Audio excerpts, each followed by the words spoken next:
So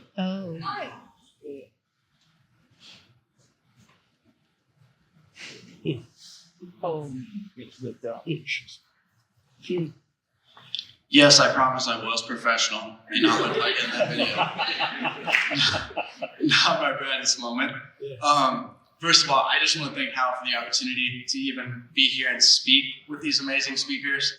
Like he said, I'm only 1 year out, so I'm learning as much tonight as probably you guys are about their great lives and everything that they've done after injury. So, with that being said, I'll basically take you back to the beginning.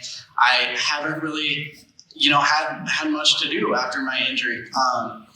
But from the time I was like 2 years old, I knew I wanted to ride dirt bikes. My dad rode a little bit when I was born, and so that's what sparked my interest and made me want to get into it. So, I told him I wanted to ride dirt bikes, and he was like, okay, that's fine. You got to ride a bicycle first. So I picked that up. I'm sure I fell a few times, but, we figured it out.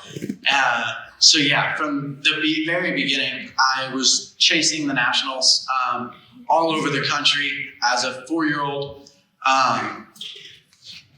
Wasn't very good back then, but we made improvements. By the time I was 10 years old, I had won my first national title. That was huge for me. I ended up coming out here right afterwards. Was traveling already without my parents at 10 years old, stayed out here for 2 months, just riding all the local tracks out in California, learning a ton, continued my journey, got better. And then when I was about 14 years old, injuries really started to set in. Believe it or not, this is not my first injury. I'm pretty experienced with it. From the time I was 14 until 18, I had 17 different broken bones. I've had 14 or 15 concussions. I don't know, those run together. 2 different lacerations to my spleen. So injuries were kind of a normal part of my life. Even until this. I don't want to say it prepared me for this, because never once did I think that an injury would result in me not feeling my legs. I knew it was always a possibility. I had heard about it in the sport of motocross multiple times, but I didn't expect it to actually happen. So, nothing truly could have prepared me at all. But I kept coming back from these injuries, kept deciding this is what I wanted to do, even though I had multiple talks with my parents about whether I even wanted to continue racing dirt bikes. The injuries took a really big mental toll on me, not as much physically as mentally. I was struggling a lot with, confidence in myself to come back and compete and be at the top level. It was that's what sparked my interest in sports psychology as well, is I just want, to help other athletes that were in my shoes to know that, an injury doesn't define them and they can come back. So to fast forward a little bit, I'll take you into the day of my injury. I was racing a ton. I had just gone professional at this time, so I was making money now. So I obviously was racing every weekend because money's green. I like money. So I decided, I was like, you know what? There's a really good payout at this race. It's a little night race. There won't be anyone there. Me and my buddies will go. It'll be a good time. Day started out normal. You guys don't know what this is, but went to a Brahms that morning and had some biscuits and gravy for breakfast. It was fantastic. Got to the track, practice and everything went good. First 2 motos went good. I had already made like $2,000 that night. I was pumped. For me, broke college kid, I was like, all right, this is sweet. So went out. I remember talking to my dad and my buddies before we went out for that moto, and it was like 11:20 or so. And I don't stay up late. Not good at being up late. And I remember telling everyone, I'm like, man, I'm tired. But I was like, I'll be fine.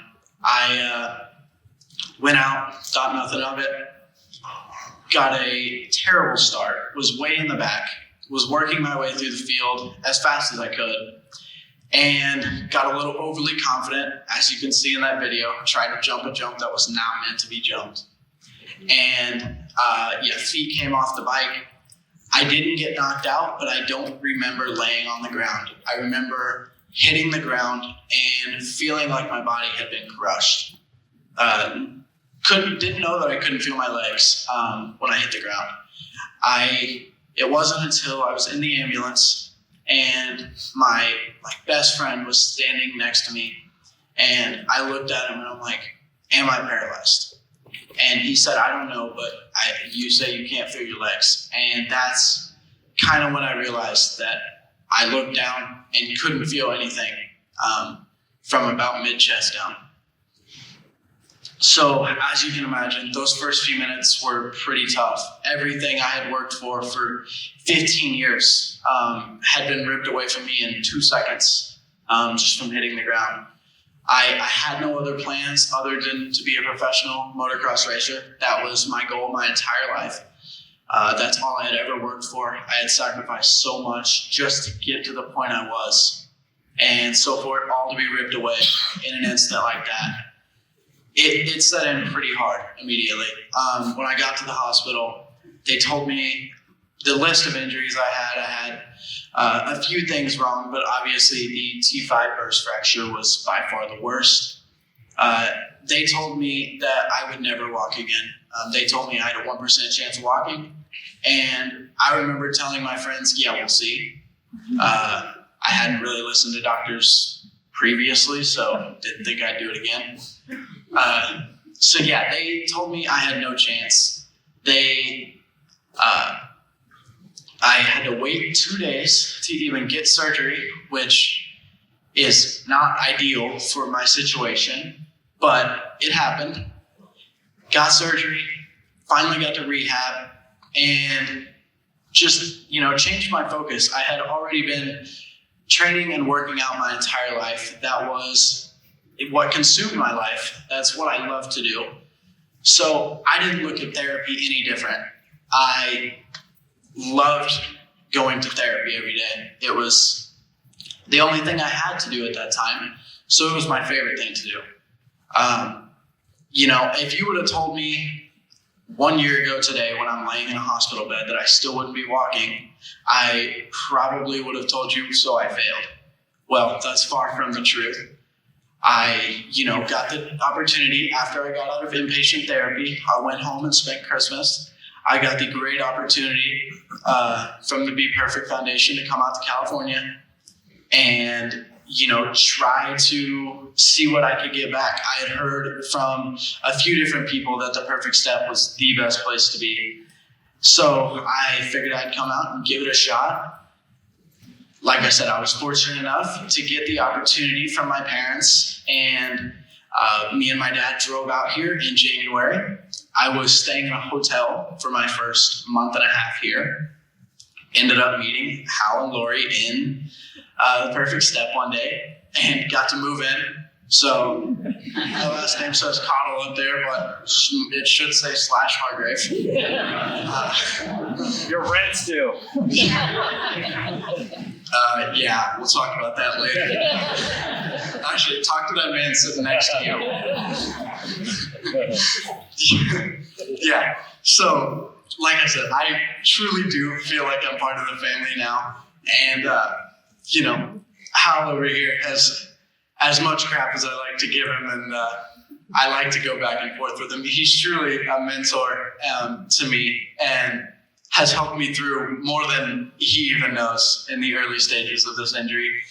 I'd like to say that I'm getting further along, but this year went by so fast. I still feel like I got injured yesterday, and I'm still learning more and more every day at Perfect Step. From my specialists to, other clients and the community that has been built there. It's truly a blessing. This community overall is the greatest community I think I've ever been a part of. The support you get from other people that are injured and, their families, my specialists, Me and Kristen down here are real good friends now. Me and Hal are good buddies. I have, a ton of friends that I met through the Perfect Step. So I truly wouldn't trade that for the world. I have also gotten the opportunity from being out here and meeting people. I would like to say that I have lived more in this past year after being put in a chair than I did my entire 18 years of living before. I was always training to become a professional athlete. I had one goal in mind. So there wasn't anything else. I was prone to getting injured every time I hit the ground. So we didn't do anything else. I was scared to get hurt doing anything else other than racing. So I didn't live much. I didn't have much of a childhood, and I was fine with that. I was fine with sacrificing my life to achieve what I wanted. So after this injury, it gave me an opportunity to truly branch out and have a life outside of dirt bikes. I had never been skiing before. I went skiing for the first time. It was great. I had really never been to the lake before, and anyone who knows Hargraves, they're big lake people. So, and yeah, Lori was not happy about me getting on the tube, but we'll keep that on the DL.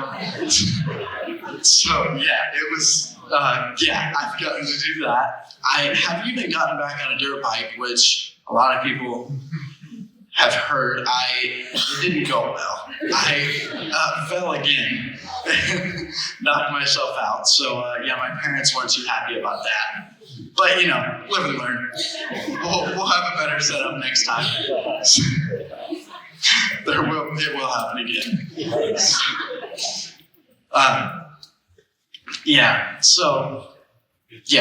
I know I'm kind of rambling here, but this life that I have lived this past year, I tell people all the time, I would go back and restart from the very beginning, even knowing that this was the outcome. I would truly do it all again.